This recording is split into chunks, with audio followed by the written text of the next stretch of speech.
All right, everybody. Hello and welcome to our APCHA housing meeting of April 20th, 4/20, 2022. Cindy, would you read the roll? Yes. Skippy. Present. Rachel. Here. John. Present. Kelly. Oops. I got it. All right. I'm on Zoom. Sorry, I have a sick boy at home and I can't join you today. No worries. That's Hope he's okay. getting better. We have a relatively light agenda and we've got a light crew, but it's beautiful outside. So, thank you. With that, it is a public hearing, so we'll open for public comment. It's 3 minutes for anybody who wants to comment on something not on the agenda. We have nobody in the room, but I will open it up to WebEx or the interwebs generally. If you are on and want to add anything, please speak up. Going once. Going twice. There you go. 3 times. Okay, we will close public comment, and I don't see anyone on our list either. And turn to Executive Director or staff for comments or updates. Good evening, everyone. I'm Matthew Gillen, the Executive Director of APCHA. I do have a few things I'd like to bring to everybody's attention. Diane wanted me to flag to the board that they'll be bringing the Affordable Housing Strategic Plan to the City of Aspen City Council on April 26th, hopefully for adoption. And then Diane has also kindly agreed to come in, did we set a date? Sometime in May, the first or sometime second in May meeting. to brief you all formally on that plan. So some of you will have seen it anyway, but so we're going to pencil in Diane for that. So thank you very much for Diane. And then I have a few other things I'd like to bring up.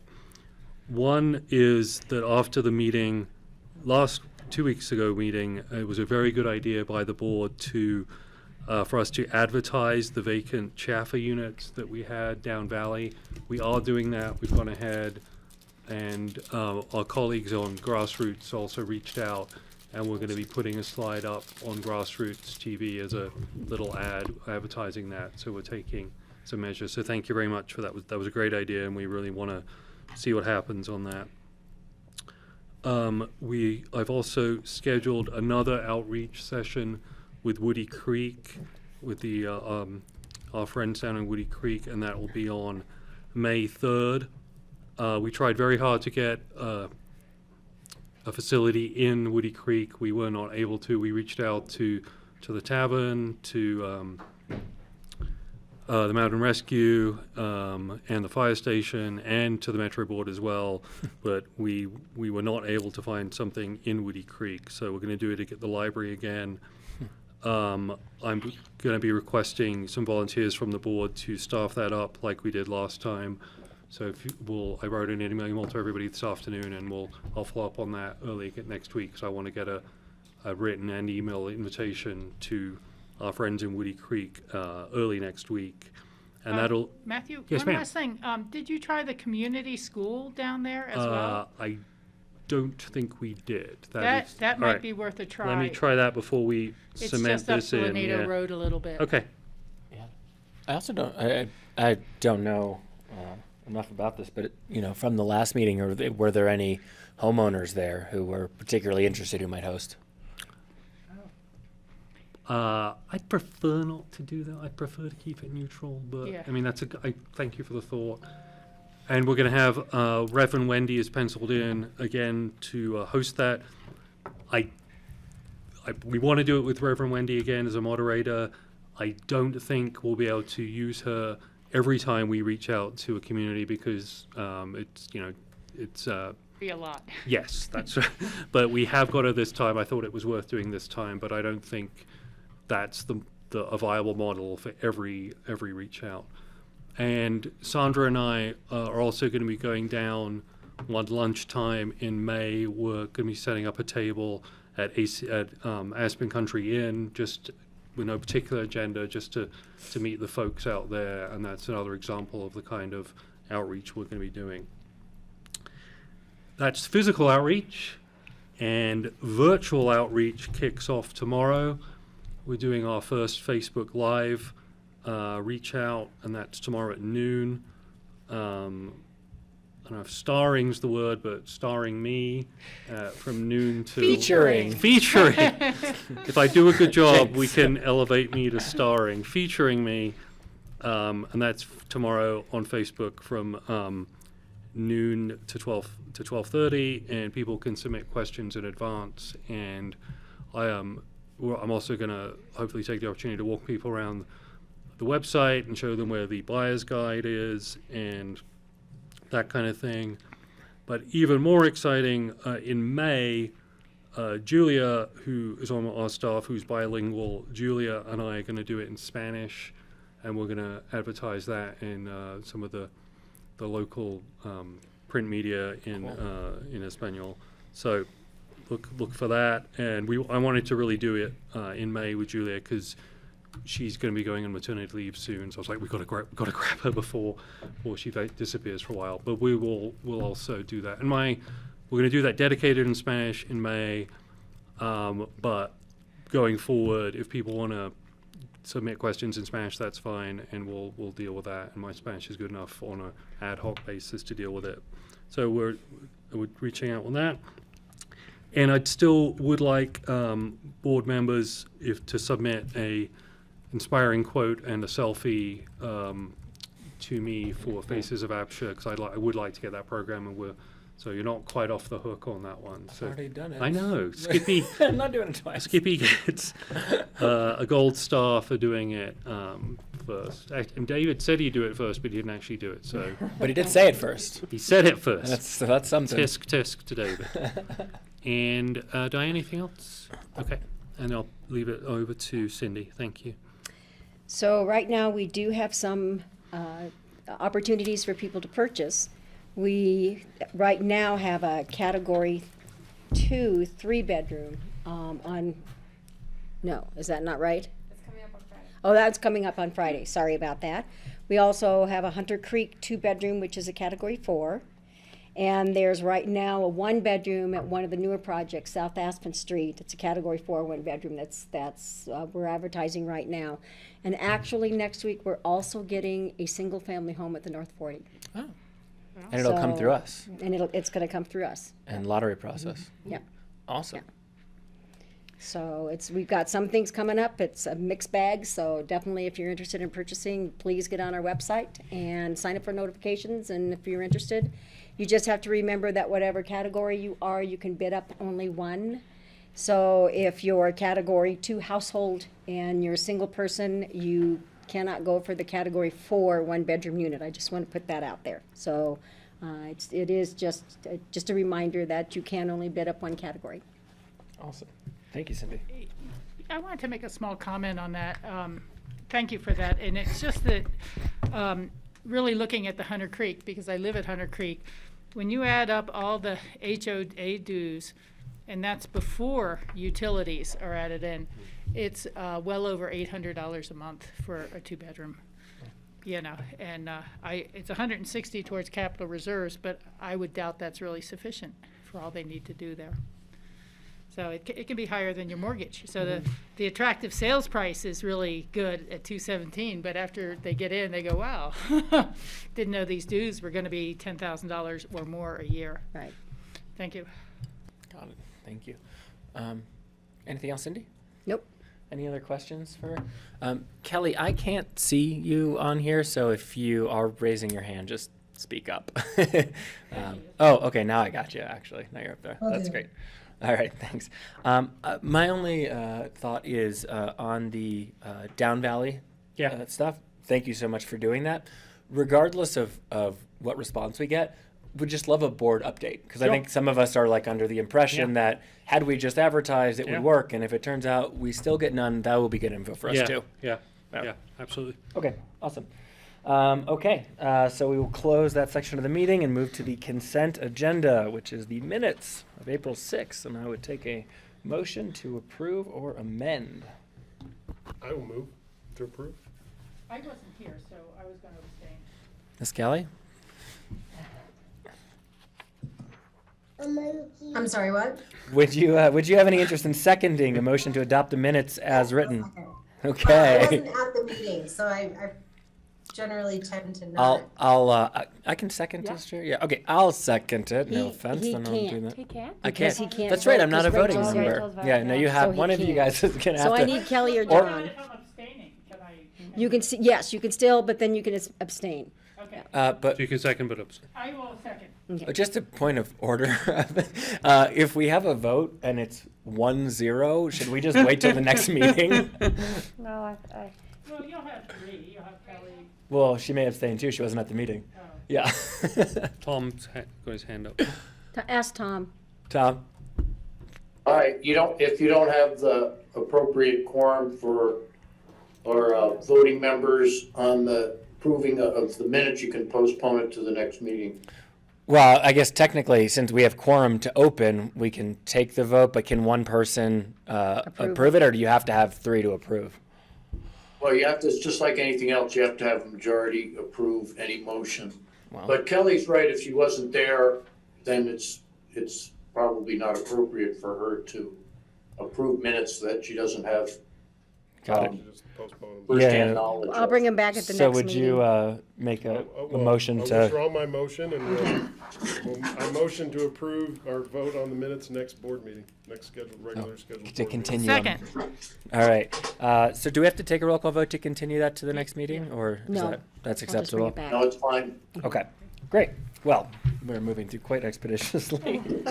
That's the So longest discussion we've had on minutes for a while. know. it took just a minute. All right, we'll move to our quarterly presentation of HomeTrek. For anyone in the public who is watching, HomeTrek has been awesome. It's really bringing data to our housing system and helping us understand what is happening so that we can optimize its use for community benefit. This is our third presentation now, and third presentation, second quarterly. And there are always opportunities for improvement, either from looking at new data or from compiling or comparing existing data in different ways. So if anyone's watching this and thinking, why didn't they do X? Well, let us know, and we can consider that for the next time. And I'll hand it over. Thank you. Good afternoon. I'm going to share my screen. Do you see anything from our? One moment, please. Not today. I haven't checked today, so No, I didn't check after work. It I is checked in the sharing morning. the wrong screen. That's why. early bird gets the worm. Yeah, no, in my Sharing computer's Zoom, on sorry. foot, so it's My okay. fault. I could look it up. I'm okay with that. Keep it interesting. Why are we?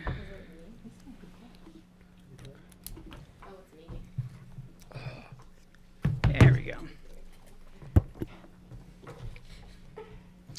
All right. So one quick thing I need to make an amendment on is on page 3, and I'll send this in as an updated report booklet based on this at the bottom, and I'll scroll down and show it to you here as well. As I was prepping for today, I did notice one misprint that I did not catch early, so my apologies on that one. I marked in some takeaways that there was one less lottery compared to Q4.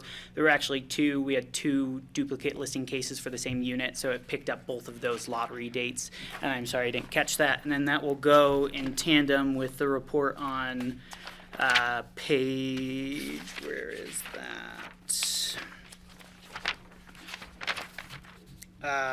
Page 15 as well. So on page 15, and you can see it pretty obviously, and my apologies again for not catching that earlier, but it lists 638 twice here. So it should only be 10. So I did update some of that here, but I will send out amended report booklet. This will also be posted on the APCHA website. Awesome. Thank you. So a few different things I did for this set of quarterly reports based on some feedback from the board last time. I tried to not be so data heavy because I know numbers don't necessarily mean anything if you don't have context with them. So I did on page 2 and 3 basically build a large takeaway section, and really what that is to show the deltas between Q4 compared to what I looked at in Q1. It also is going to show, hey, 77% of the bids were from households with no dependents. So that is going to be some of the information on the takeaways. I'm going to kind of reference those as I go through, but I'm going to show the graphs up on the screen. But just so you're aware, I'll be kind of referencing the takeaways on pages 2 through 4 there. So similar abstract, as a reminder, this is just looking at Q1 data. This is by no means meant to be a comprehensive overlook at all the data within HomeTrek. There is a lot of data within HomeTrek. And we are trying to showcase kind of the ebb and flow of what our organization works with in terms of what are move-outs, how many bids are we getting, what is the inventory doing in terms of movement, what are maintenance requests coming in, what do applications look like in terms of some of those deltas between quarters. So we're going to start with the first section, and this is going to be on page 4, so let me move to that one.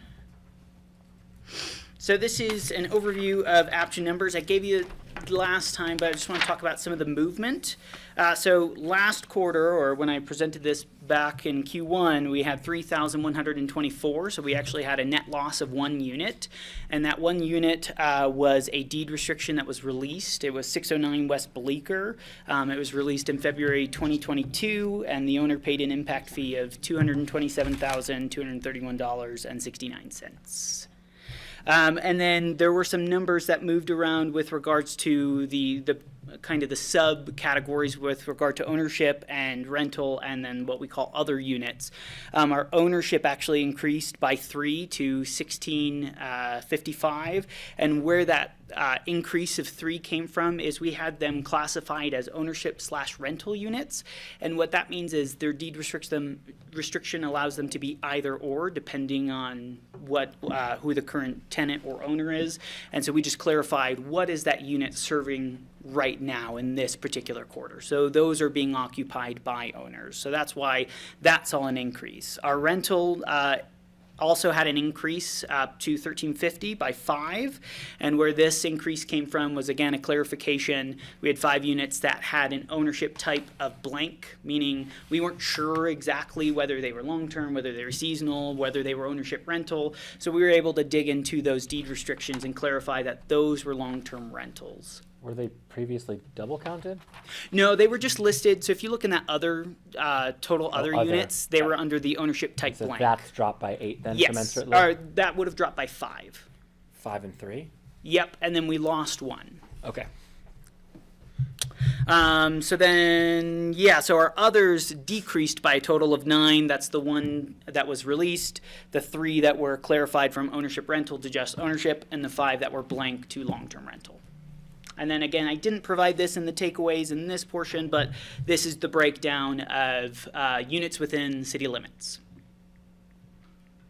Any questions on this section? Okay, going to move into applications. So this is going to be pages 5 and 6. Last time I just showed you, hey, these are all the long-term rentals, these are all the tax credit, but I didn't break it down whether it was a new or a requalification. So I added some clarification here, and then I also gave you some percentage to see out of those 282 that we processed in Q1, what percentage were long-term qualifications, what percentage were long-term requalifications. We did have, we had 5 denied during Q1, and those were, ranging from they were over income for the unit they applied for, they might have not been able to provide full-time employment. If it was sales, we did have someone who didn't have a Colorado ID. That is a requirement for sales application that you do have a Colorado ID. So that's where the denied portion comes from.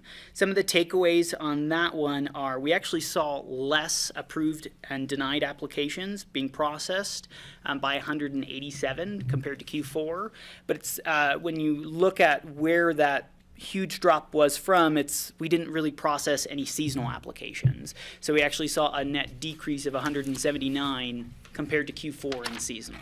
So we saw way more seasonal in Q4, which is pretty common. Most of our seasonal applications are processed during Q3 and Q4 of each year. Is the 103 for ownership in a quarter, is that normal? That feels like a lot. We actually saw an increase. So it was an increase of 45 compared to Q4. Seems like a big Yep. number. Great. I think there's been far more movement. Yeah. throughout the pandemic than perhaps traditionally. Yeah, we're seeing it right now. Well, and we can see too, percentage-wise, out of those 282, it's over a third of the applications processed were for sales and ownership. And again, this is only looking at ones that either had a full process, so they were either approved or denied. Yeah. If any that were still in the need more info, or they never completed it, that is not being counted here because that is not necessarily a fair assessment of what our staff is looking at here. Any questions on this one?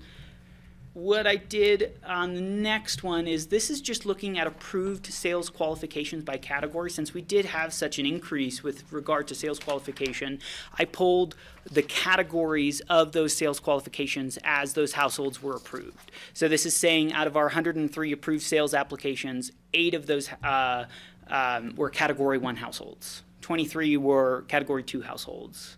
33 were Category 3 households. If there were RO units that were sold outside of APCHA lottery, they would not be reflected here? Or They are? still would, because they'd They still would. have to qualify before being Got able it. to go through the closing process. Cool. It strikes me that this is really interesting, and we have been looking at some of the sort of data in terms of thinking about the pricing at Burlingame 3 when it comes online. But what would also help is how many of those type of units came up for sale. I have that later on. Yeah, okay, but I mean, it's either somewhat tucked in near this Okay. or later on, just because then you can say, oh, okay, Make a note. no wonder there were 33 people for Category 3, there were X many units came up, or something, just, kind of editing, but Well, nothing, yeah, if nothing you wrong. Look at that number, I think there was only one 3-bedroom unit that came for sale, the Correct. rest were 2 and 1s Yeah, over that time frame. Yeah, so I'm happy to move. I didn't have this one, so I don't have necessarily a delta from Q4 to give you in Yeah, terms no, of the that's- difference, but I'm happy to move if this is something you guys like seeing. I can put this closer to more of the listings that came available, if that's going to help kind of tell the story there for you guys. a little bit, Sure. it's not a big deal, but a little bit. All right, so the next section we're going to look at is APCHA managed units. So these are, when I say APCHA managed, that means these fall within our property management. So these are only these 5 properties. What I did per request last time, these are the unit numbers, how many units per property, and then our total inventory that we manage. Just a clarification, we have 40 units at Aspen Country Inn. Thank you.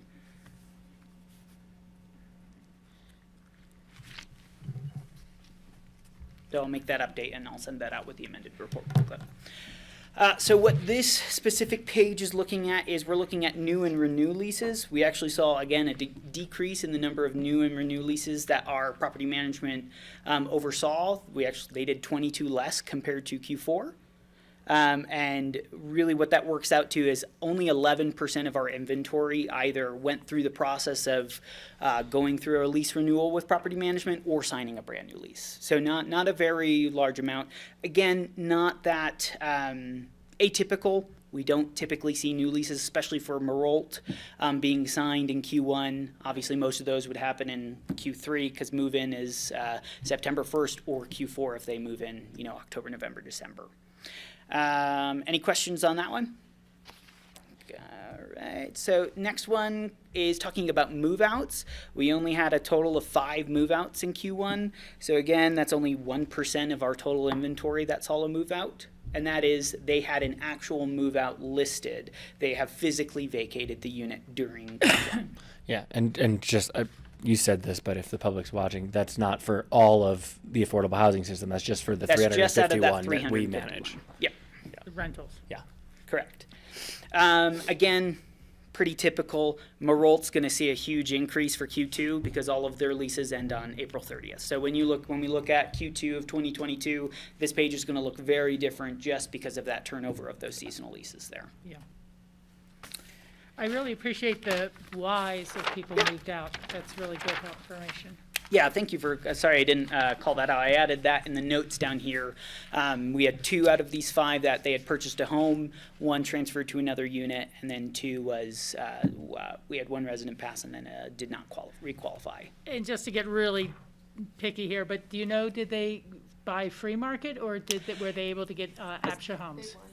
Did they win? Okay. It's not something we have on the move out form, but it's something we can add in terms of adding that additional layer. Just if they of- bought a home, it's good to know were they able to get out of the system entirely or just move into a different Agreed. portion. I think it's gonna be a lot in one bucket, but it'll be good to know.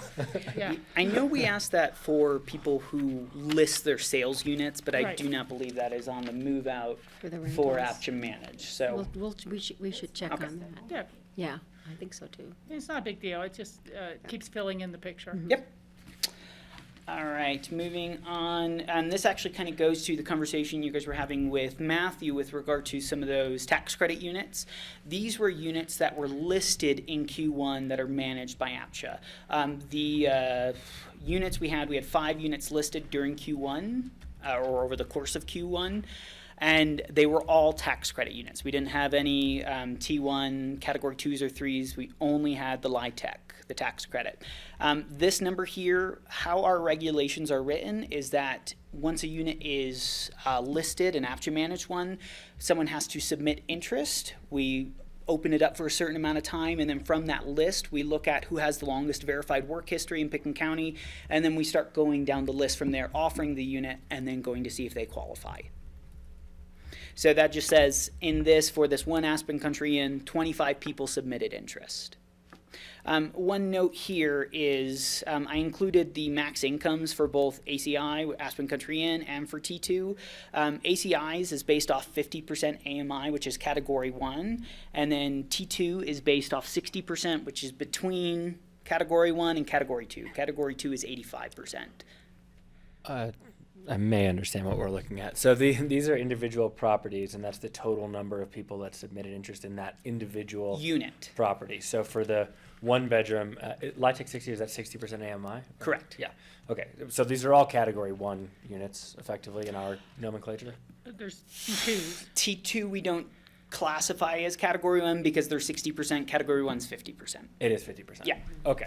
Got it. So that's 2. But we're seeing, Yeah, we saw 80 people for this one bedroom LIHTC 60 at Truscott 2, 80 people that submitted interest. and we often hear there's no interest in category 1, but yet 25 people submitted for that one. One bedroom, they probably did. At ACI, yep. It's a two-bedroom. And then for these 3 specific units here, these are 2 bedrooms at T2, and we have actually posted these 2 or 3 times, and this is kind of where that conversation coming back to Matthew is, that we had posted them in the newspaper, but we've also published them in Spanish. We've posted them on Facebook, both on our page, on the Roaring Fork roommate page, just to try and get it. Where we get trouble with filling these units is since they're 2 bedroom, they require a 2-person minimum. The 2-person minimum is $56,400.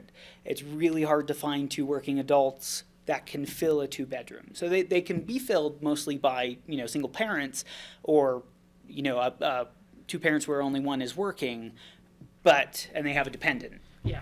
But it would be, we find these really challenging to fill based on those income. And we can't make any changes. We get these from the state. And in terms of the income caps. And you're kind of stuck as a rural community too. It's state average. It's not specific Right. for that. What, we got 20, Skippy just sparked a question for me, but 25 people showed interest, applied. How many would actually have qualified? I'm not sure. I'll make a note on that one to pull how far down the list we actually went on that one. I don't, Maddie might know that better. I don't necessarily work on the property management side, but I'll make a note about that to see how far down the list we went. If you do have that, I'd love to Yeah. know that. I know for the T2 units, we're all the way down. So you're, Well- yeah, Go ahead. yeah, thank you, Skippy. Just a couple of kind of questions on this. I think that this is a really valuable assessment for us to have, because as we look at lumberyard or potential ways of funding it, you have to think about, is it worth the requalification effort with the federal and the tax credit issues that sometimes just don't match up. So this is becoming very helpful for us going forward. The second is, at some point we may want to really send a letter to CHA, the Colorado Housing Finance Authority. I've mentioned it to their people at other meetings, but is AMI, as we're calculating it, right for our communities or for others. And I've heard that the Colorado Association of Ski Towns was really bringing this up as well, that AMI did not work, AMI, in their communities because of the high income for high cost of living areas. And that, you know, I've brought this up before, but in many places, AMI is calculated on the incomes from the people who are doing the work. So in Washington, D.C., for an example, they just don't do AMI of the D.C. income. They do it of all the counties surrounding D.C. and the Beltway Circle who feed employees in. And we have all our employees coming from Garfield County, from Silt, from the BRT system, from Eagle County and Mid-Valley, and yet we're not looking at average medium wages. AMI is state average. No, it's It's not to a region. specific to Aspen. No, it is state average. Cindy can answer that one better than I can, It's not, sorry. it's What's- not I'm sorry, specific what's- to a region, and our numbers, AMI. I mean, I'm looking at these numbers, Well, for one thing, we have not gotten you know. 2022 numbers Yeah, yet. Vail, $20 an hour. That's $40,000, Oh, yeah, $400 a yeah. year for an entry-level job. Mm-hmm. I mean, to me, one person, entry-level, $38,000 doesn't cut it. Yeah, well, again, I agree with you. Mm-hmm. I'm not disagreeing. I think we should, but I think we should start talking with CHA and the people who set these standards about whether it's realistic in a more formal way of a letter coming from our community, because they're getting ready to dole out a heck of a lot more money across the state. But if it's all just going to, you know, folks who really can't, I mean, making units that people aren't going to qualify for.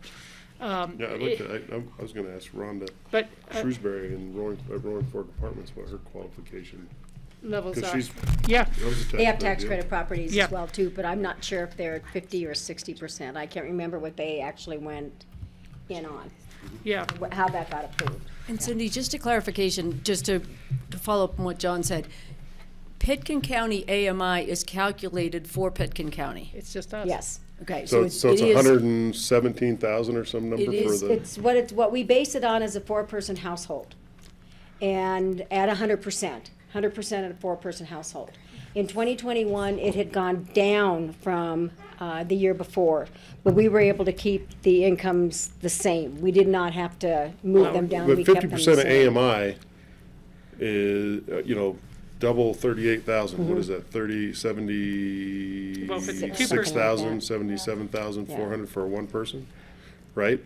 Right. That, to me, I'm trying to remember state average, because as a bank, you're graded on CRA, and you're stuck with the state average, so it's hard to get low to moderate income loans in Pitkin County, because a lot of people make, you know, 100 grand, Yeah. 90 to And I'm 100 not grand. sure if they actually come from CHA or if they somehow come from HUD.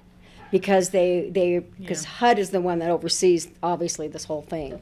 So I'm not sure who sets those, if it's nationwide or if it's actually statewide. So that's something that I want to check with CHA as well. Yeah. But, yeah.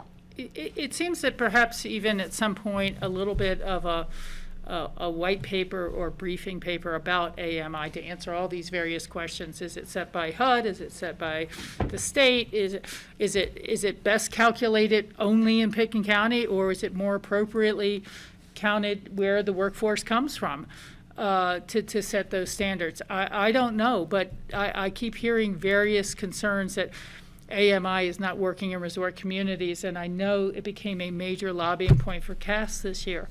And so San Miguel, Summit, Gunnison, all these communities are dealing with that AMI as set by the state's not working for them in their housing programs.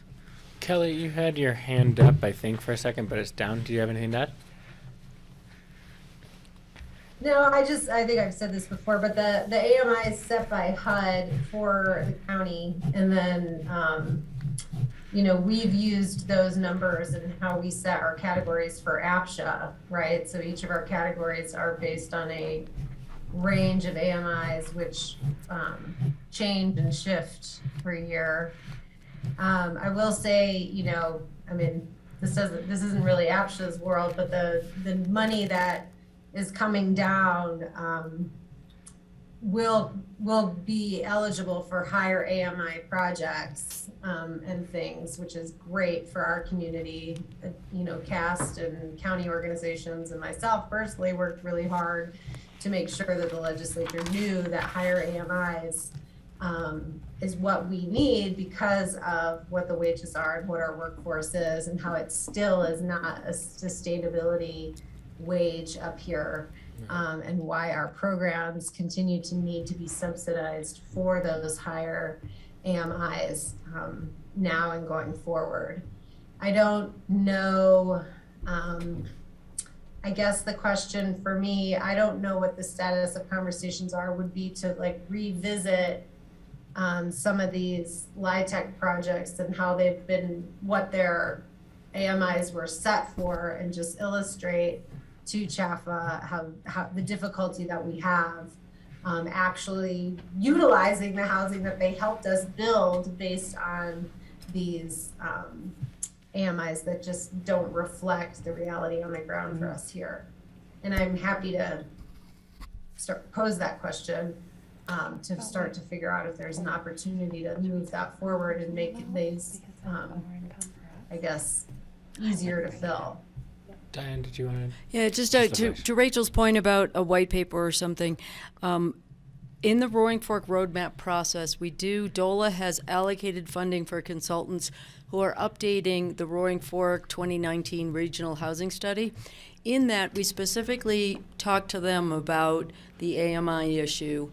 It's as Rachel has pointed out, it's not just an issue for Pitkin County. It's also, right, Garfield County, Eagle County are struggling with it as well.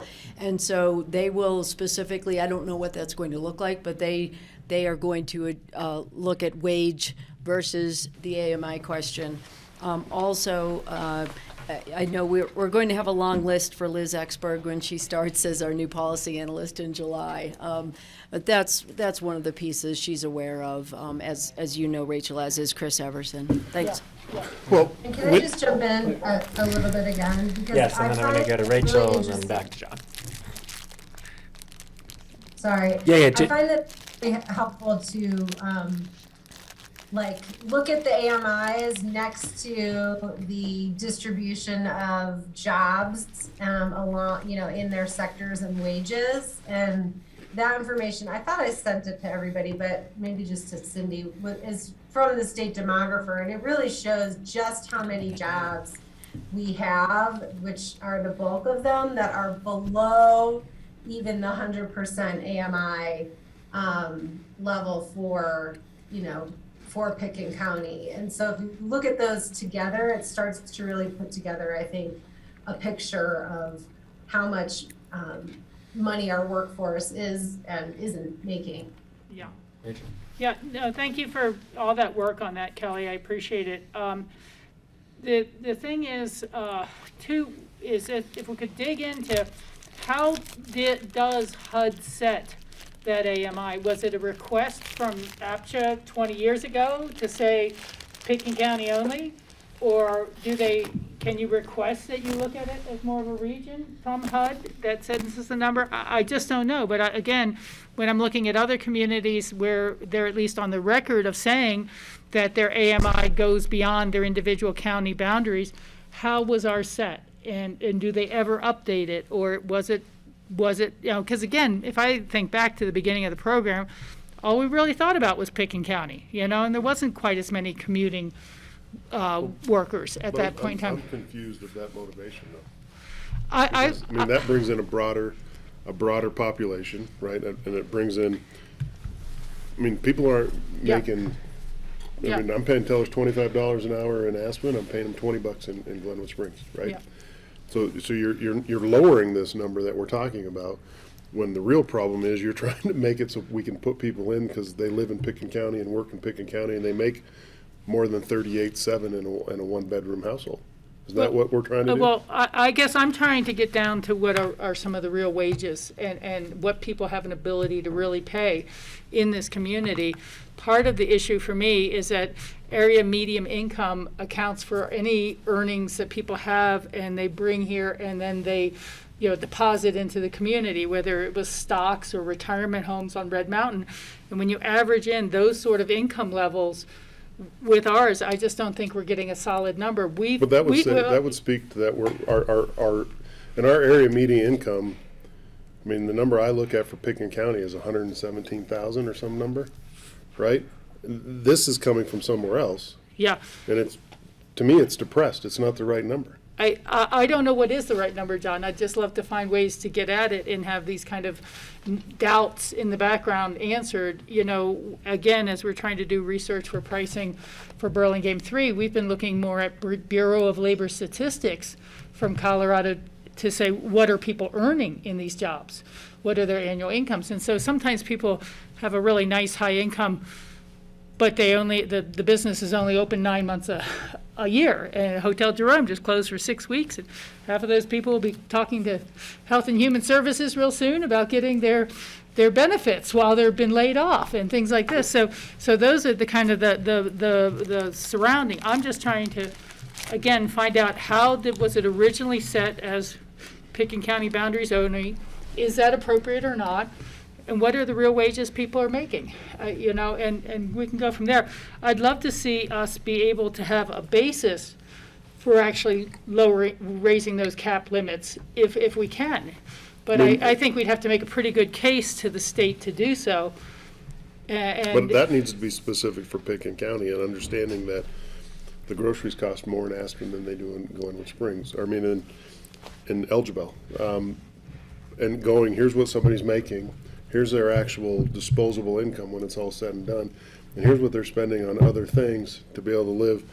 I mean, we want that number higher so we can get more people qualified to rent, to live in these units. I mean, I wouldn't mind seeing that, but I don't think you want to broaden your base to a bigger regional area when, Aspen, Pitkin County has its own set of problems already. I'd say, I think we all agree that we'd like to see better data that more reflects our locality. Staff will come back at some point, whether it's policy analysts or otherwise, with more info, and then we can argue about what to do with it then. Yeah, that's kind of where I'm at. I'm not trying to just say no, yes or no. But I take Data your point. points, area median income is set by the feds, and it is a nationwide standard, and you can go on their website and get the area median income for any place, anything. What I don't know is there a lobbying process for you to change your locality? My guess would be probably not, because of the importance of consistent methodology. The second piece is, John, your point is a good one, like where do these numbers come from? These are the percentage, like the 50% of AMI, so those are numbers that CHAFA sets. But because they're tax credit properties, the low-income tax credit properties, they're so low, we're having trouble finishing them. And just lastly, I think, John, you're right. Rachel's trying to make sure we have the right data and make sure it's reflective of the community and not skewed by, and it's good, right? It's not average, it's median. So that's better than, because a billionaire has a less influence on a median than on an average. Right. But John's point is a good one. Yeah. What is the policy objective in that, and is what we're doing going to meet it? One of the things I learned at my time at APCHA was, please don't build any more low-income tax credit properties that APCHA has to manage. Yeah. Thank you. I have one last question. I'm sorry Yeah. to have started great. So was what I was hearing from you guys that the rentals at Truscott are still available and it didn't close today? Usually they're advertised on a Friday and they close on a Wednesday. And I was just talking to some people at work today about it, and I was like, well, I'm not sure if they closed today or not, but if you didn't get any qualified people, are they still advertised? I think we're still. Okay. So we do still have them available. As far as I'm aware, we're going to keep them up until we have them full. Okay, so you're taking applications, and is there a specific? If anyone is interested, submit your interest online. I think we're pulling the report once a week, and we're going down the list from there. Okay, thank We'll you. still have to follow the regulations of whoever has the longest work Of history. course, absolutely. But we're doing it in a week segment, so all of us are talking. So every week we're looking and saying, okay, who has the longest work history? Okay, none of them qualify. 2 more people submitted interest the following week. Okay. As long as work No, history. that's really good, just again, for the public to know who may be watching. it. And I They guess- can still submit for those. Got it. So I guess I'm so confused. So this is the number of applications for these lower income units, Not but full none of these. applications. We don't, with ours, we don't ask them to submit the full application with the fee for full Sorry. processing. This is just the Interest. submit interest. Yeah. But so of these though, we're saying all or most of these are not qualified. So Maddie was able to pull this for me. This ACI unit, we went through all 25, And and, none of it's relisted. We did. We're on for this 211 Truscott. We're on the 7th person right now. Okay. And then all of these are being re-advertised. So we went through Because all none of 82 those people qualify. Correct. And 99% of the time it's because they're over income. Right. Yeah. Understood. 2 last questions, just so I can go. Did we contact the senior center to let them know that there was an ACI unit? Whenever the units go up, I email directly out and let them know, and the caseworkers know to reach out if there are any. Okay, And perfect. we usually run into an issue with documentation, Mhm. and it's unavailability.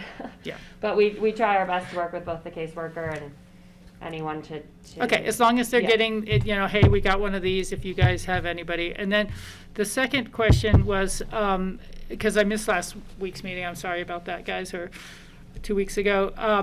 As you're beginning to advertise in the newspaper, do you have the max income also in the ad, so people are seeing that? Okay, Kelly? thank you. That's it for me. You know, I've talked with Matthew about this, but if you guys don't know, I was super proud to lobby our legislature and who passed a bill last summer that allows housing benefits to extend to undocumented residents.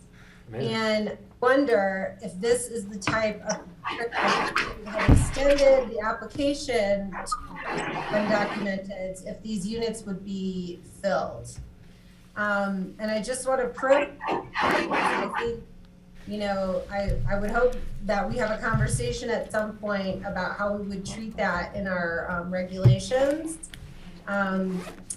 And, would ask the board to consider, to start thinking about their thoughts on that.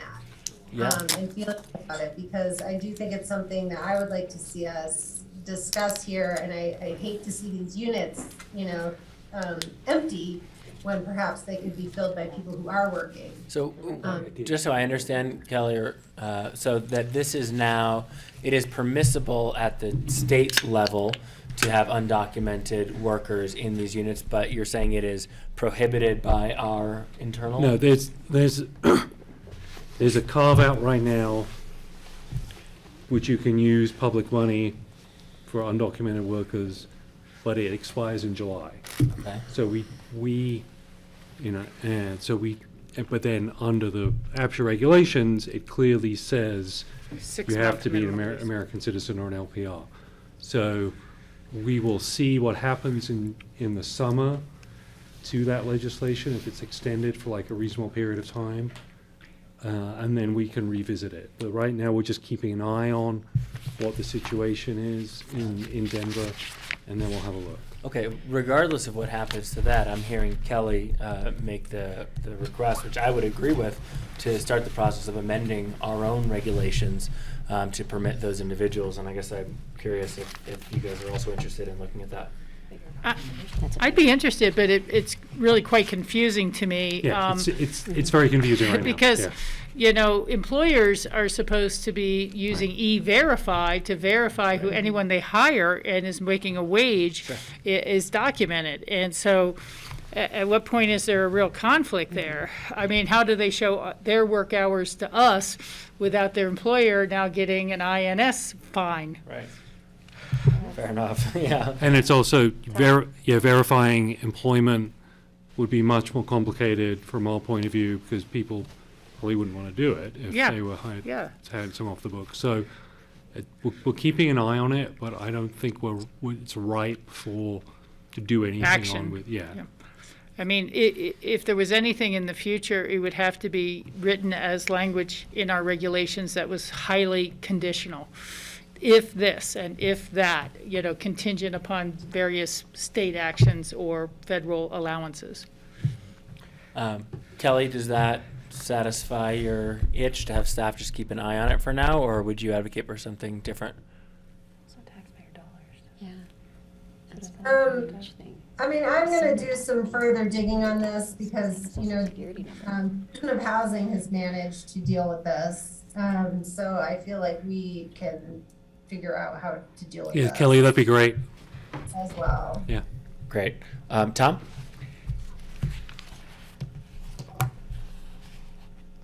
No, Tom? He's probably muted. Tom, you may be muted. There I go, sorry. You could amend our rules to just say, in effect, that will allow undocumented workers to qualify as long as it's consistent with state and federal law, and that way you wouldn't have to keep changing the rules. Yeah. Okay, I appreciate that. Well, it sounds like Kelly's going to do some digging. Kelly, you certainly have my support, and I think the support of others on the intent, and we'll get there as we can get there. Yeah, seeing shaking heads all around, so cool. Great. Back to this HomeTrek thing. All right. So Thank you. just, Cindy mentioned this already, but just as a note, these are the 2021. We typically receive 2022s in April. We have not received those. They typically go into effect on May 1st. So we are still functioning off the 2021 max incomes based on that AMI. All right, moving on to the last portion with regards to APCHA managed. I'll go pretty quick through this. This is with regard to created maintenance requests. Again, added some additional percentages just so you can kind of see what where the bulk of where our maintenance staff is spending most of their time. I did also add some takeaways that HVAC, electrical, ground exterior common area, and then the other categories all saw a decrease compared to Q4, whereas plumbing, appliances, and make-ready categories saw an increase in terms of created ones, and actually appliances did double, but if we look at the total number of appliances, it moved from 8 to 16. But it is still a doubling with regard to what it looked like in Q4. Beautiful. Okay, so that is kind of the last section with regard to APCHA property management. We're now going to get into sales and bids. The first one, sorry, Kelly, sorry, I didn't see your hand there. Sorry, no, I guess I could ask this now. I was gonna wait till director comments, but is there a comprehensive, like, facilities plan for the APCHA managed properties? Yes. Yeah. We have a capital Okay. management, and then we also, all of the projects, or Truscott and Maralt have gone through complete assessment, and we're gonna try to get one for Smuggler and Aspen Country Inn done this year. Okay. So we work with the city on a yearly basis for capital projects. Okay, I would be interested in seeing that. You can just send that to me if the whole board's not interested. Thank you. Thanks. All right, so moving into some sales and bids. This is just looking at number of listings in Q1. So that means they had a listing start date that was from January 1st all the way through March 31st. They could have been listed on March 30th. That's still Q1, so they could be accounted for here. So we did only have 9 listed. That is 4 less than we saw in Q4 of 2021. So this is just the breakdown of the category, and then within that category, the bedrooms within that. So we did have two bedroom category 4 units listed. We did have in February of 22, and then in March we saw 1, so a total of 3 2-bedroom category 4s here. Next one is number of bids by, sorry? So that goes back to your data about just purely applicants then too, right? Because most of those were, most of the category stuff in here is 1, 2, or 1, 2, and 4.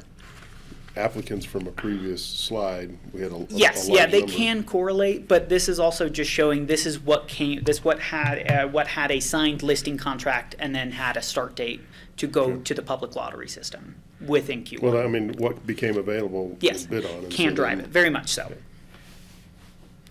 Next one is number of bids by bedroom. So this is looking at, when I say number of bids, this is saying there were 32 bids on this one bedroom at Annie Mitchell.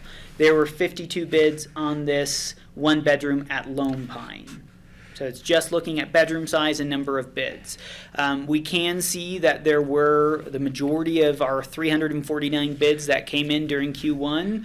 Most of them were for 2 bedrooms. Now, but to be fair to that number, in the takeaways, what I did say is that studios had the same amount of units listed. So there was only 1 listed in both Q4 and Q1, and there was an increase of 4. With our 1 bedrooms, we had 2 less units listed and a decrease of 42 bids. With our 2 bedrooms, there was an increase of 120 bids, but there were 5 more units available in Q1 than there were in Q4. So we had more units, we would expect to see more bids. So I just wanted to call that out as well, that this isn't a, hey, we randomly saw this increase of 198 bids for 2 bedrooms, but we had 5 more units available, so we would expect to see more bids there. Do you have, the interesting thing to me is average bids per unit type, so that, we got 30 bids for every 2-bedroom category 2 and 40 bids for every 1-bedroom category 1. I can start pulling that based on, and I can start adding that in some takeaways with, I hate to say, the data being newer in terms of being able to report on it in this fashion. We don't have anything set up right now. Yeah, even just the quarterly snapshot is interesting for us, at least when we're thinking about our category allotments for future development, just to see the average number of bids per category and bedroom type. Based on what was available. Okay. Moving on to the next one. This is number of bids by category. So this is not based on the households category. This is based on the unit category. So here's our category 1 we had available. We saw 11 bids total. That doesn't, and pretty straightforward on this one. Only category 1s can bid on category 1. In this one, we had 3 units that were category 2. But these 73 bids could be from category 1 or category 2 households. I just broke it down by unit category here. So what's the difference? Is it just purely listing time? Because you've got, 12 units here? And we show 9 that were listed in the first quarter? So this is just showing bids that came in during Q1. And so those other ones could have been listed in December or something? Or exactly. Okay. Yeah, or some that might have a low number of bids could have been listed in the last 2 days of Q1. And so we're going to see more of their bids in Q2. Yeah, because on at least this page, there's no category 3. Correct. But they are on the previous page of the record count, because there were some, that's the unit bedrooms. Yeah, Sorry. So there was the 3-bedroom. There we go, but no 3 bedrooms here either. Okay, gotcha. I wonder, and I'm saying this out loud for you to tell me why what I'm saying is a dumb idea, but I just think of when we do monthly statements for owners at work, right? There's a cutoff day, and if the reservation is not complete by that day, it goes on the next statement, because what you actually want to see is the entire stay. Yeah. So I wonder if it would make sense in each quarter to only see the ones that had the full completion. Yeah, and then if they're in the middle, then they go to the next one, because otherwise it's a little confusing. Yeah, I can set it up that way. I just went. Any reason not to do that? I'm just thinking out loud. No, I could go by the closing date based on that particular listing and whether a listing closed in a quarter, if that's a little bit more. I just went based on if we're looking at total number of bids within a quarter, because that kind of tells a little bit different of a story than looking at specific units. Got it. Well, I guess if no one has any problem with that, that's how I would do it, because then if I'm trying to determine, what is the actual demand per unit, that's clearer. Thank you. And so just on this one, some just quick takeaways. We did see an increase of 11 bids on our category 1 compared to Q4. We didn't have any category 1s listed in Q4, so that an increase of 11 is the 11 bids we saw. Category 2 saw an increase of 73 bids. Again, we didn't have any category 2s in Q4. We saw a decrease actually in category 3s, but that's because we have no category 3s available. Category 4 saw an increase of 51. Category 5 saw an increase of 45, and RO saw a decrease of 15, but we had one less unit listed as RO here. Moving on to number of bids by household, I actually find this one really, really fascinating, and I'm sorry it's a little dense. How it is set up is across the top row is the number of adults. The row right below is the number of dependents. And then if I'm looking vertically, I have community property and then the unit associated with it. So in this first column here, this is saying there were 26 bids of 1 adult, 0 dependents for 510 Pasco Lane. There was 3 bids of 1 adult, 1 dependent for 510 Pasco Lane. There were 2 bids of 2 adults, 0 dependents for 510 Pasco Lane for a total of 32 bids at that specific unit. The takeaway here is what we see in the percentages in terms of household makeup is that 77% of our bids in Q1 were from people with 0 dependents. Yeah. Either a single person, no dependents, or 2 adults, no dependents. And that is based on whether they qualify for a bedroom in the house. So this is looking specifically at whether those 2 adults could be qualified for a bedroom each. Check. Not too many kids. Well, I mean, Andrew? we did a survey of the fire district before we built the housing, and people, firefighters, volunteers that we were surveying said, "I want bigger units. We want to put our families." And then life's change. I mean, some of those detached or unattached, their lives are going to change, so it's really hard to forecast. Mm-hmm. Right now it sounds like we need a lot of 1 bedrooms, right? That's the math. the Well, fire I mean, district from would this do. quarter, which doesn't mean a Right? whole lot. But that's going to change, right? Right. Yeah. The kids, they age. So do the adults, turns out. They have kids. Andrew, I didn't catch this, and I apologize I didn't ask for this before, but what would be helpful for me, unless I'm missing it, is a bedroom count on these units? Sure.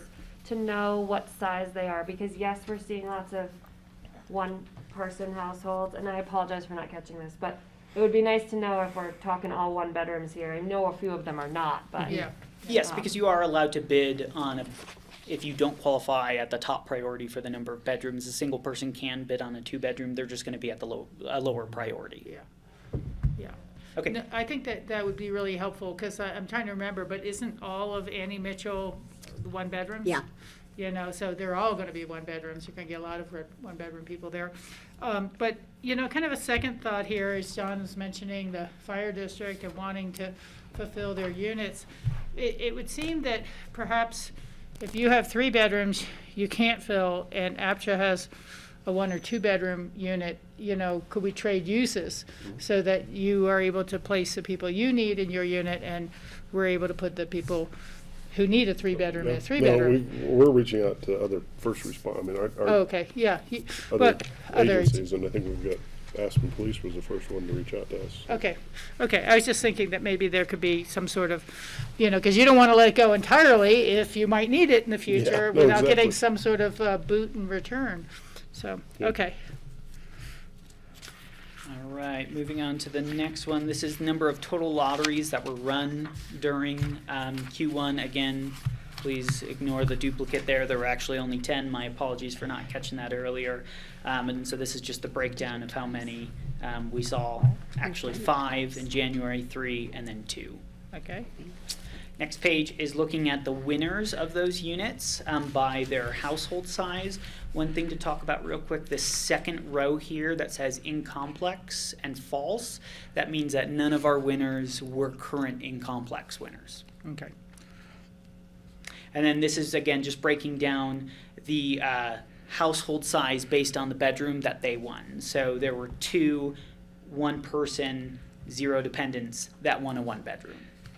There was one adult, 0 dependents that won a studio. Well, in previous numbers, right, there were only 2 1-bedroom units, right? Exactly. Okay. All right, going to move on to the next page. And so this is winner by work history. I added 2 extra columns in here. Current owner means that they own something. And then the third column over is what is that residence. So we did have 2 winners that did own something. One was actually a free market owner, and another was they owned other deed restricted, which means it could have been Town of Snowmass Village, Garfield County, Eagle County, but they were an owner of something. Free market, they owned down in Glenwood. And so the free market owner listed it for sale to be able to complete the Per our APCHA regulations. sale. And then the other deed restricted sold their other deed restricted unit. Correct. And then the other thing I do find interesting here is that we actually only had one person who is currently within APCHA deed restricted housing, and they're a renter. The rest were either free market or another deed restricted out of the 10 winners. Which, granted, this is a small snapshot, Yeah. but does illustrate what we're saying, which is that last remaining naturally occurring affordable in the free market are people who are now moving into our system. They're not being able to stay in that free market. Yeah, well, it seems that I love the information, but we need to get a little more detailed again to say free market ownership or free market rental. Rental, We're- right? I- I thought So it's based only on that one. current So owner the that. current Yeah. owner says true. Only so one they're is an owner. owning. The rest are all rentals. Oh, okay. I'm sorry, I assumed. Two were owners. One Two was, were owners. But The one false- free market. Okay, was I the got owner. the. Sorry. and then free code. market and free market renting. Right, is all the rest of them. Yep. Free so if market it says renting. current owner false, that means they're currently renting. Okay, gotcha. The other takeaway here is that the average work experience for these 10 winners, and that's again just based on Q1, was 17 years, and that is an increase from Q4, which was 15 years. 2 years of work in just a quarter. So I feel like I know that story. All right, and next one is, this is units sold closed by category. I did not put bedroom, I just put the category, so that's the columns. And then I did put the sales prices associated with it. So we did have 7 that sold or closed in Q1. That doesn't mean the lottery happened, that just means we had the physical closing during Q1. And that average sales price from those 7 was $214,885. From our 2 category 5s, our average was $437,673. And then for our 6 ROs, our average sales price for those 6 was $1,117,570. The average of these 15 that closed was $605,664. I thought you said before there was only 9 units. Now we're at 15. These are ones that actually physically they could have had their lottery in Q4, Oh, okay. or This they is could the have had their lottery closing in Q3, time issue. And yeah, exactly. There's a carry forward. This is specifically just based on when they closed. And there was no 3, 2s, or 1? Yep, only category 4, 5, and RO closed in Q1. Okay. And I do believe that is it. I also, you probably noticed, I threw all the filters into an addendum just to not make the graphs or those pages as dense. So if you are curious how these filters will run for each individual report, those are provided in the addendum. Got it. Any questions or requests for different or more information next time? Other than what we've talked about already. Yeah, the one thing, and I don't want to ask any information that you feel sorts in such a way that might be invasive to people's privacy, but I have kind of wondered if we could drill down more specifically just on what we believe to be the units with the empty bedrooms, because I'd love to understand better how and where they came from. As I've said before, you know, if you owned a Woody Creek and you decided to upgrade and put in a new modular, you might want to put in a 3-bedroom, even though it's just a couple of you for the future use or for the size, or units that were brought into our inventory that again may not have had 1-person occupancy per bedroom when they were brought into the inventory in some way, or are more of those units with empty bedrooms ending up in our higher categories, ROs and category 4s where people can afford an empty bedroom, or are you know, I'm just kind of wondering what is the broader makeup of our empty bedroom scenario that we're trying to target with the survey and other right-sizing measures.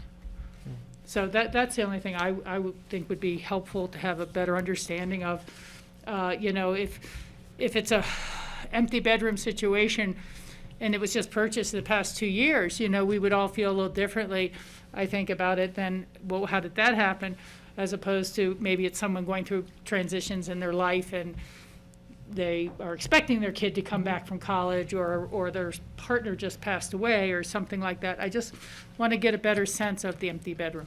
Because most of the new sales, except for maybe the ROs, the top priority is meeting minimum occupancy requirements. Of course, of course. So, but the person who's selling might only be a single person, and maybe we can try to capture that. I'm not exactly sure. Sometimes we may not know, and I'm not Grab sure. it from the affidavit data, but that will be based off the 2021 affidavit Yeah. that we ran. Yeah, no, I'm just kind of curious, because we came up with a number of potentially empty bedrooms, but we don't know that much about what type of units they are, and maybe that'll give us a clue to some of the whys. Got it. Thank you. Okay. All right. Thanks, Abby. Appreciate it. Really, very much. Great work. Yeah. Great. Well, we'll close that and we will turn it over to Bethany for our compliance update. We're running ahead of schedule. Yes. Let's keep that up. Okay. So there's two parts to this update. Maddie, I think, is going to share some high-level data that was pulled out of HomeTrek with absolutely no identifiable information left in it. Thank you. There's a reason for that. Twofold: the cases that are open, you are the appeal board, so we can't go into specifics on any of the open cases because they might end up in front of you at some point if they're appealed from a hearing officer. Oh, sorry, I apologize. So that's kind of one part, so we can talk about that. And then the other part is to talk a little bit about APCHA's compliance strategy and get some feedback from you all. So good news is HomeTrek's report working. This is how all of our complaints are coming in and tips. They very rarely do we get a phone call or an email or something in the mail. They come in through HomeTrek. You're allowed to submit them anonymously. So a lot of what you'll see, you know, as I said, we have about 68 cases that have come in since October 1st. A lot of those have been duplicates, both from a complaint coming in anonymously and APCHA working on it and then not having any way to reach out to us or for me to reach out back to them and tell them what's happening. Yeah. So they keep coming in. So you'll see some duplicate cases on there. Occasionally it's not an APCHA issue, and you'll see a lot of these that they're in compliance and it's not an APCHA issue and we can't do anything about it. But that same anonymous person keeps reaching out to us and saying, hey, I think something's wrong. And an example of that is someone that might have a deed restriction that doesn't prohibit the ownership of other property in the ownership exclusion zone, and so their deed restriction hinges on residency. So they just have to live in their deed restricted unit. They might own free market too, but they have to live in deed restricted. And they're allowed to continue to stay in APCHA housing. And so we might get a complaint about that over and over again, but we have no way to go back to that anonymous tipster to say, hey, they're actually in compliance. Sometimes we get issues such as, the dumpster at Burlingame Seasonal is full. Can you help?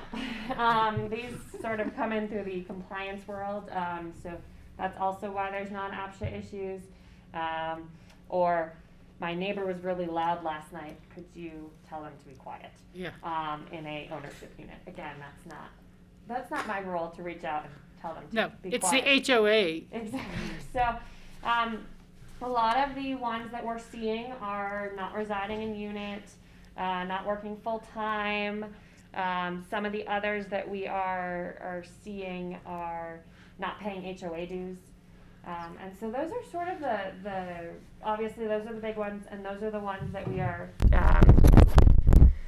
hearing over and over again with different owners. So we're working through those. With not paying dues, we certainly try to give the owner as much time and willingness to enter into payment plans with the HOA. We understand that the HOA needs money to actually function, but we also understand that with the remnants of COVID, some people are still having problems catching up. So we're trying to balance those. And then the working in Pitkin County, that's relatively easy. That's a pay stub and employment verifications to figure out. There are, Maddie, if you go up to the top, there are a few open cases that are on hold. So when I give this report again, we're going to try to do this in 6-month chunks too. You might see some of them still on here that are still, we have some that are on hold, which basically means we're still working through them. There is a there's something that's put in on hold, whether the owner's working with us or something, so we're not actively going down the hearing and process.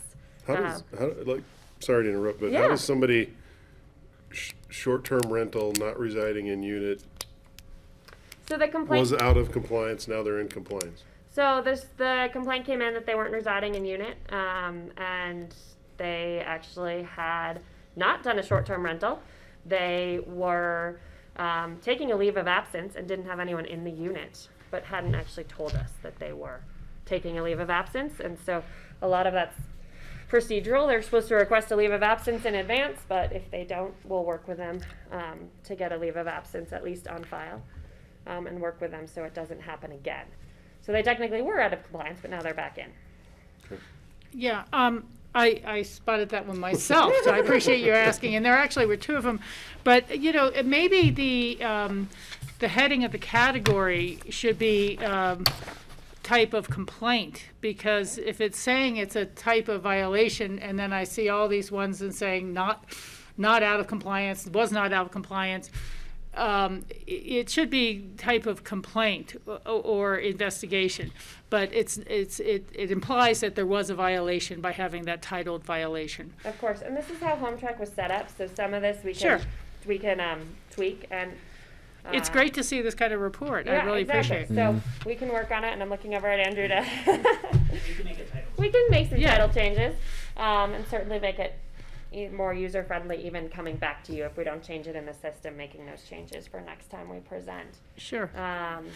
Yeah, because you use the term complaint under complaint status. I know. So yeah, I think that would be Hey, appropriate. and this is an improvement from how it was originally set up. That's great. I'd like to point out we have one person that hasn't returned their 2019 affidavit. I see that. 2021 affidavit. I'm looking at you, bub. So we are. It was not Rachel.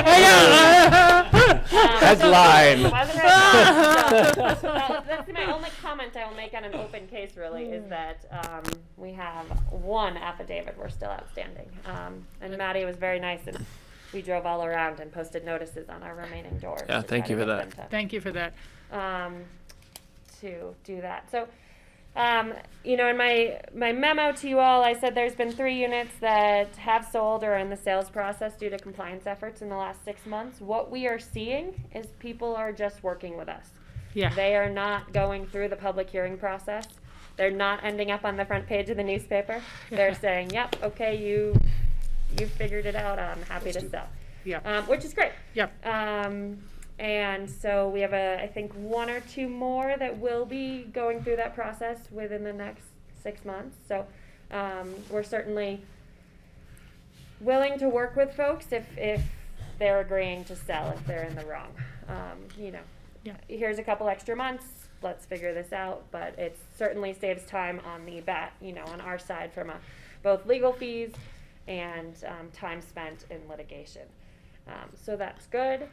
I think one of the things that we are really here to talk about, and I'm happy to answer any other questions, but Can I ask a few questions first? Yeah, Just to clarify. of course. Rachel, Yeah. did you have one still? Yeah, one is I'm wondering, could you, in the future, if you haven't already, do some sort of total on this to say, well, out of these 60 complaints, X many number was not out of compliance, X number of ones were not APCHA issues, X number of ones were resolved or in process or something like that. Of course. Because otherwise, we're just so used to people taking gross numbers and saying, well, look, there were 60 violations. And it's happy like, to well, do no, actually, when we break it down, there were some real violations, but a lot were fully in compliance. And I've said it before, but people don't realize how many different deed restrictions are out there from the past that allow different things. But the second one was a bigger question about how do people call in a violation? And it's an... but I'm just wondering, because you keep saying anonymous, and when I was in the county, we had someone complain about some illegal tree cutting on Red Mountain, and the party who did that sued to find out the identity of the complainer, And then we took that all the way to state Supreme Court to say, no, this has to be protected. They called the attorney's office, and we lost that case. And so people have asked me about how do I notify APCHA but not have people coming after me for doing so. And is the phone number right there? Because if you have to log in and put down your email address and things like that, you would be you would be subject potentially to someone doing a Freedom of Information request and getting your name and number for calling them in. Of course, and so there's two things. One, you can submit through HomeTrek entirely anonymously. You don't have to log in. Okay. The other piece is Cindy and I have been known to get handwritten notes slipped under the door. Okay. So, no identifiable. Okay, well, I have some people I'm going to tell them what they might want to do. And sometimes I get voicemails from unidentified numbers that. Voice scramblers, it's so weird. Yeah, exactly, right. That leave me a message, and so I can't go back to them that way. Okay. But we definitely, if the name comes in, yes, it's core discoverable, and we do make them Aware of that. I'd say that the other piece, and Skippy, I want to answer your questions too, is that we certainly see some neighborhood disputes that come in through our compliance system where one neighbor doesn't like the other, so they file a complaint, and then the next day that the other neighbor files a complaint against the other neighbor. So there is some looking on our end of what is generating these. Yeah, what is happening? What is the true? Is there an underlying issue, or is this just these folks don't like each other? There's restraining orders against, or whatever. Like, what are we looking at? And so we really try before to do some investigating before we go anywhere with it. Yeah. Thank you for that. Of course. And Skippy, and then I know Rich or Kelly just. Kelly, go ahead. I'm sorry, can you just summarize again what period this is for and how many sales resulted? So this is from October 1st of 2021. So it's a 6-month look back, basically. And we've had, I think, 3 units that have been sold or are currently in the sales process. Is it 6? 3. 3. And we have a few more that will be coming up by the end of the year. Anything else, Kelly? No. Okay. So do these complaints, or I guess these investigations, does this represent complaints or investigations for all 3,123 units, or some smaller subsection? This is every unit that APCHA has Everyone. received Okay. in the past, since October 1st. Got it. And is this only complaints that come from public reporting, or is this also ones that come from management companies or us as well? It could come from anyone. So Anyone. it could come from APCHA So this staff. is- If APCHA staff is looking at something and says, hey, there's the assessor's website shows this, maybe something's wrong, it Okay. gets entered into HomeTrek and logged. So this is But the whole kit and caboodle, but it doesn't include some smaller neighborhood violations, if we'd call them that, like you said, like noise, that would never come to us. They would just go to the property manager. Those actually end up in here if Oh, they they do. file them through HomeTrek, If they and file them. those are the ones that are like non-APCHA issue complaints. But I would imagine for every one that gets filed through HomeTrek, there's many that someone just goes to their on-site property manager. I would assume so. Okay. Like daily. Okay. Do they and get a the- response from you back? If it's anonymous, no. And Oh, right, so right, that's right, the, right. That's the Right. piece The that's issue. hard we had talked about in the beginning. Is there a way to allow them to see how it progresses? And we haven't quite figured that out yet. No. Okay. You could post on the website. This was just Yeah. determined. Somebody would know. Exactly. Last question. What's the total number of cases after you scrub for duplicates? I think it's 60, but I could be wrong. Okay. That's good. And the duplicate cases, I mean, it's the same person, so. Yeah. Okay, cool. Okay, those are my questions. Please and thank you. And Okay. please continue. So the next part is a little bit of a conversation. And historically, the direction that the board has always given APCHA is that we're not the bed police. We're not there. Cindy and I aren't sitting outside folks' apartments at 7 p.m. every night seeing if they're coming Ooh, home. the Matrix is back. Seeing if they're coming home to sleep and if they're spending the night there and if they're waking up in the morning. there have been a few cases over the past 6 to 9 months where we cannot determine that a violation has occurred. We cannot find documentation that that person is not living in the unit, but we are receiving complaints that they're not there. And we are really relying on people's conscience to do the right thing and to answer our questions truthfully. Cindy and I, or anyone in APCHA, can do a site visit with 24 hours notice. 24 hours notice gives folks some time to make an apartment look livable, and at the end of the day, I'm not feeling someone's toothbrush, or, besides opening a fridge and making sure there's food in it and, it looks lived in. It's not very easy for us to determine if someone's actually in the unit. I think we've used a private investigator once before, long time ago. And I think the question is a little bit of, if the board wants APCHA to take that kind of next step and look at hiring a private investigator that would do more of those, is someone actually in the unit? We use a lot of background check software. We can pull other addresses associated with names. We certainly ask for employment verification forms, but that doesn't mean that people aren't living somewhere else and kind of hiding it from us. I think there has to be real Yeah, how many cases do we have? question. Like if it's just a reported violation, and you go through and you're, okay. But if you go, no, that person's lying, or some of this stuff doesn't quite make sense, but I can't really put my finger on it. I think there has to be some more cause, if that's the right word. Some requirements before we were to call in kind of a Yeah. investigator. Yeah, and that's fair. Let me just dig in a little more. What I'm wondering is, this is your investigation before a potential notice of violation can go out. So what normally happens when these come in is we usually send either an email or a notice of investigation that says, we just received a complaint that you're not living in your unit.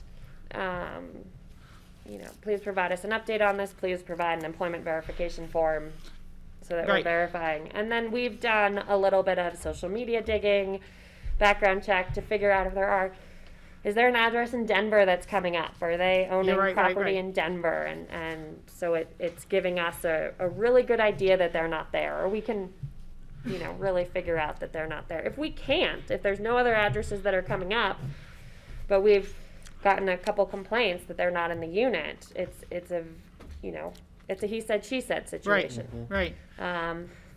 And so most of the folks are anonymous complaints, and so we can't necessarily go back to them and say, hey, we need more information, Documentation or we something. need more data. And so it's at that point that we might have even reached out to the person, and they say, oh, no, I'm living in the unit, I was just gone for a week, or Yeah. XYZ. And it's in those cases that, do we want to go down the private investigator route? Yeah. Can we, do we have ability to, employer verification for that? Like if they're still working here and their workplace says it's not a remote job, does that? I think it's been really hard because a lot of jobs have turned remote. Sure. I even, spoke to someone today that hasn't been working here in the past 6 months, but their employer is Pitkin County. So it's that interesting problem where I might get an employment verification, or they might be a real estate agent, or they might have that job that they could kind of come and go from. Yeah. Or they're living with someone else, or they've moved into a caretaker apartment for the house they manage at Old Snowmass, and they're using their deed restricted home as kind of their closet for when that Right. job ends. Right. Kelly? Yeah, I'm wondering, does the evidence that you collect need to be generated by APCHA? Like, do you accept evidence that people submit to you? So if I understand your question correctly, we'll take a look at anything that is submitted. And if it's just like a statement and the other person has a statement absolutely contradicting it, it doesn't go very far. necessarily. And Tom's raising his hand, so maybe he would like to answer that one.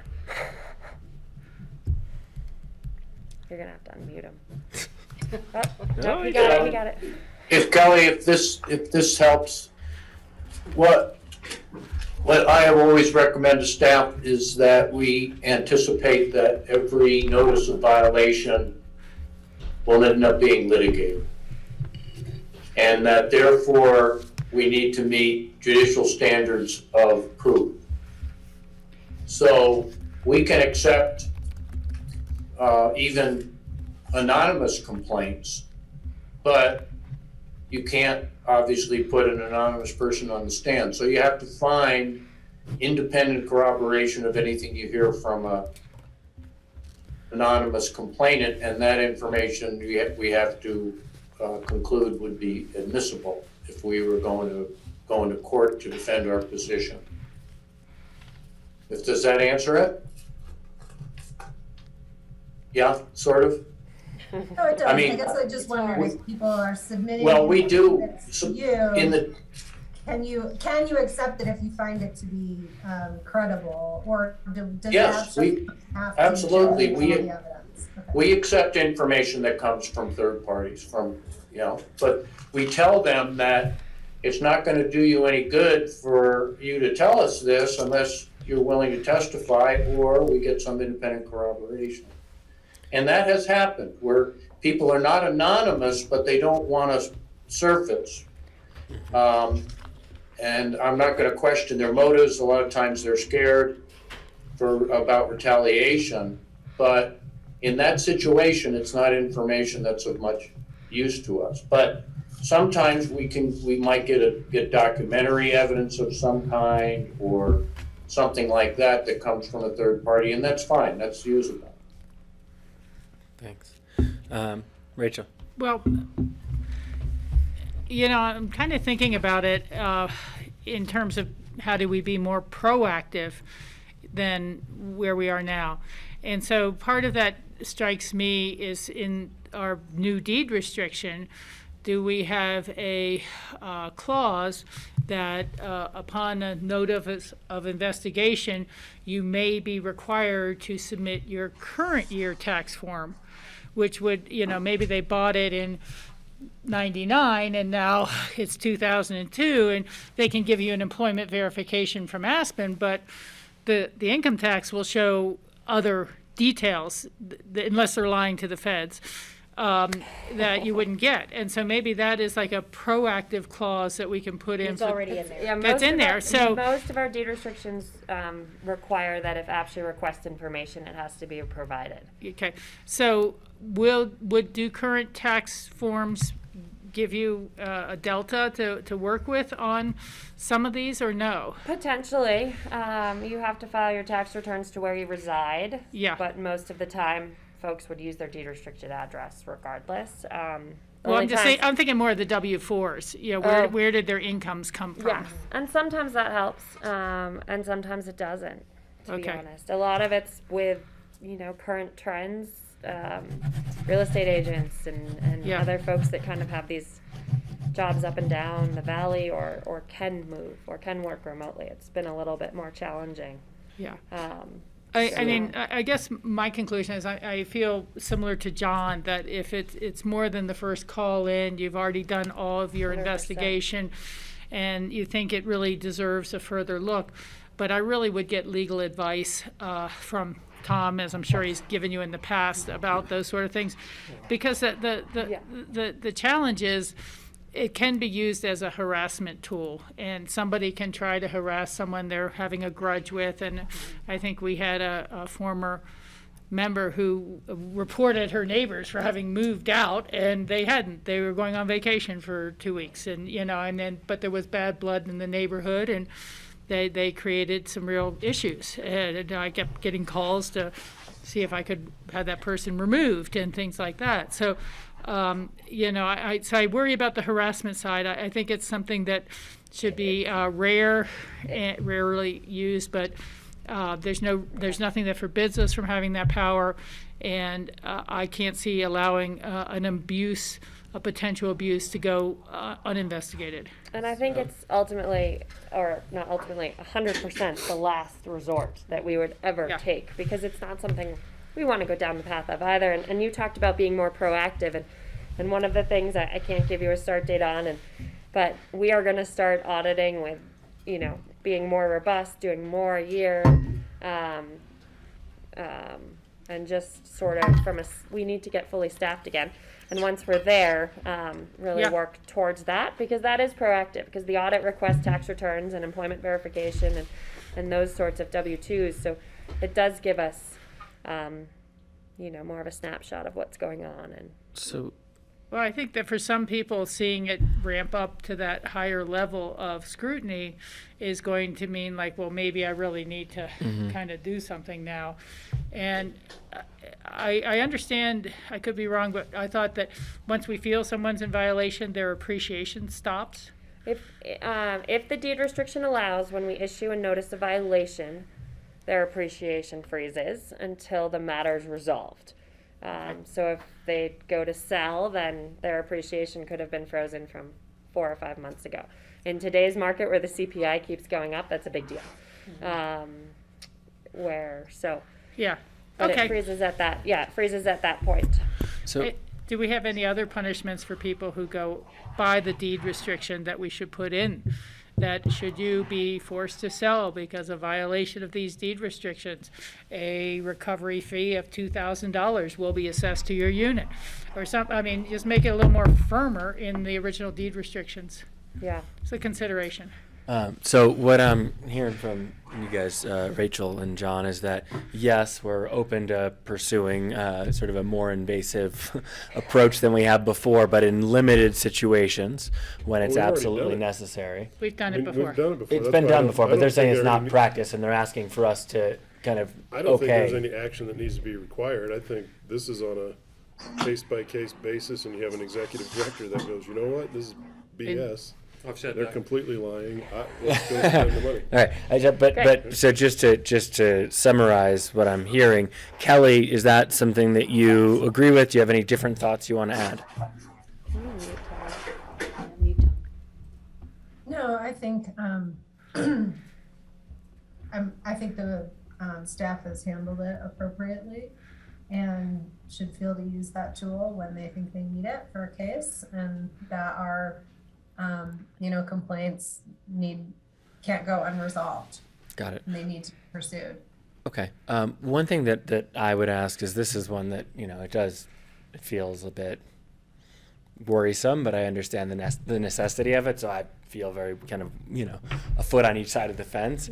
And half of our board isn't here today, so I think it would be beneficial if you guys agree just to have staff type up, a one paragraph of like what this actually means in practice, the sort of limited use in that, and then just bring it back just so the rest of the board members can at least all kind of nod our heads to it in agreement, because this is an important thing. Does that seem reasonable?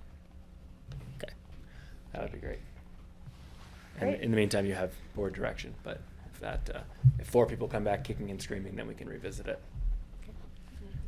Okay. And I think we're just. Can I just John make said a we're just- comment too? Mm-hmm.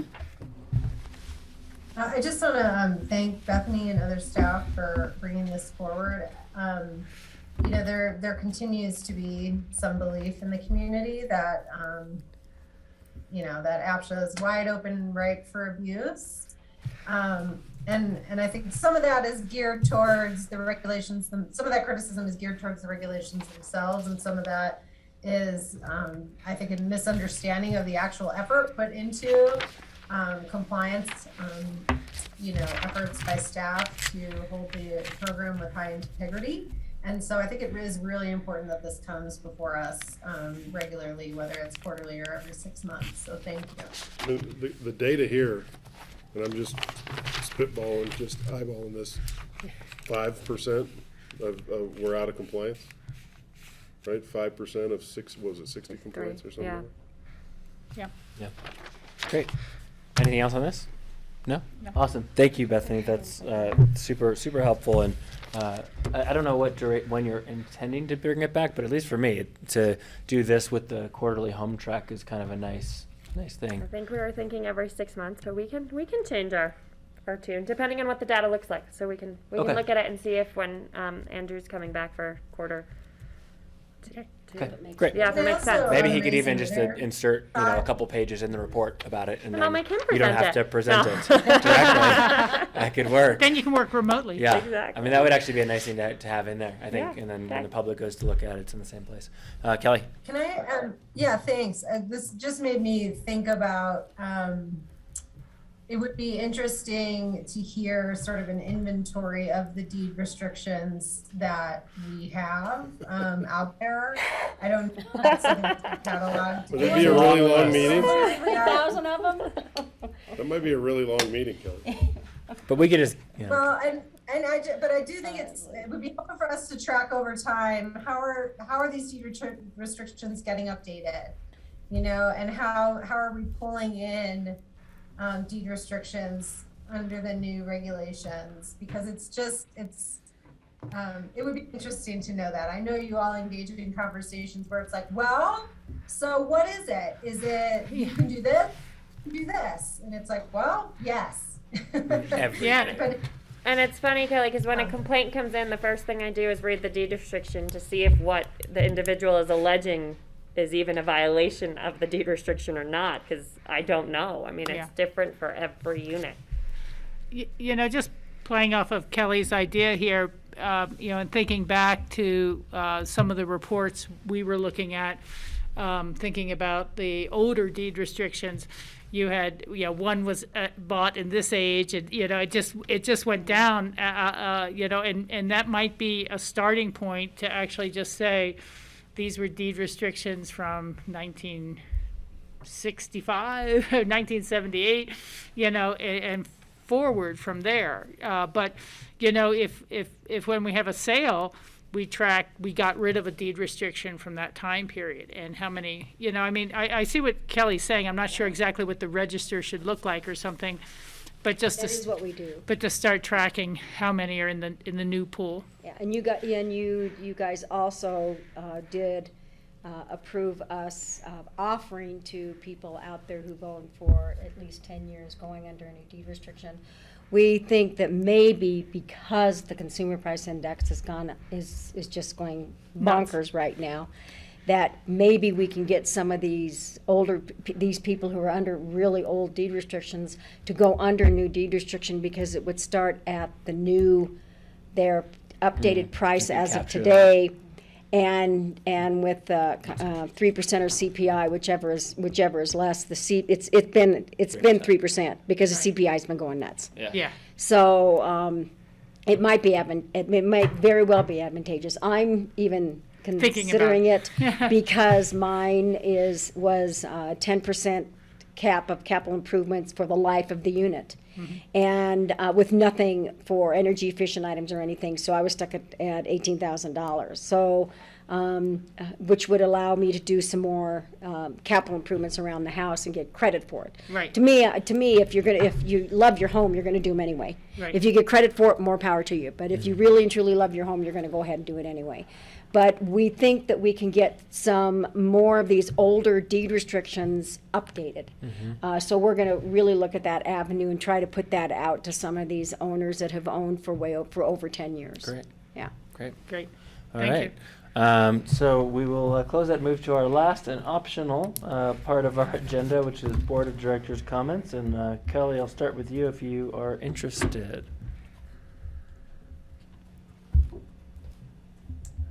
no, I don't have anything pressing to report. Great.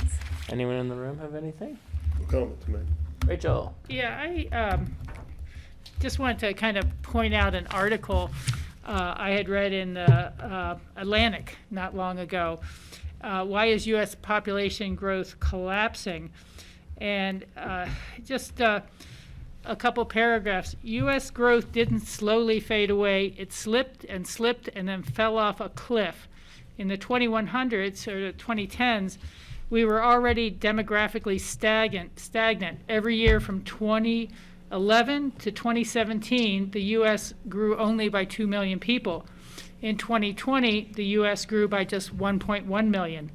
Last year, we added 393,000. And what this article goes on is that a country grows or shrinks in 3 ways: immigration, death, and births.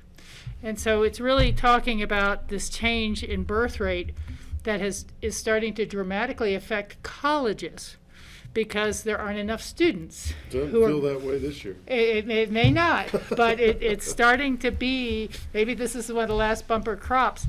But I was thinking a little bit in terms of our traditional seasonal worker and people getting the ski bum a year or 2 out of college or in between the skip year, and then yet people saying, well, these kids don't want those kind of jobs anymore. You know, you're not getting seasonal workers who want to come and clean toilets for their ski pass or this and that. You know, I mean, at least that's been a drumbeat in the past. I don't know if it's real, but it just really made me think a little about a community like ours, a resort economy, and trying to have that secure workforce, whether it's a seasonal for a few years or whether it becomes long-term.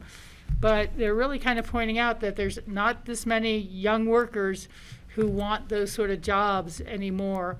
And are we offering the right incentives for the worker we're going to need? I mean, I've heard criticism that you shouldn't be a lift operator if you're 35 years old or 45.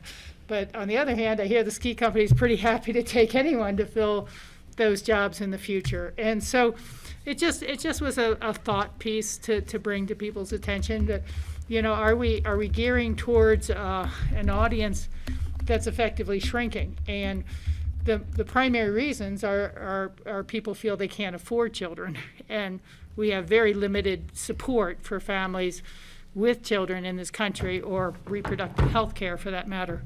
So it just it's interesting.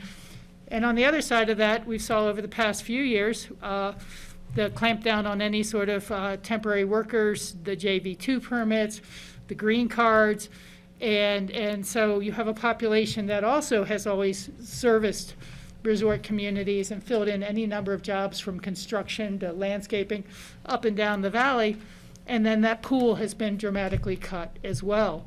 So it just was a thought idea to bring to the board's attention of how do we continue to attract the labor pool we need instead of depending perhaps on past trends where I was one, and maybe you were one, Skippy, who came out in our youth and thought, I can do this for a few years. But it's just the pressing issues of the day. You're just not seeing young people do that as much. Yeah. So that's all. Didn't want to waste anybody's time with the sunlight out there. Thank you. Yeah,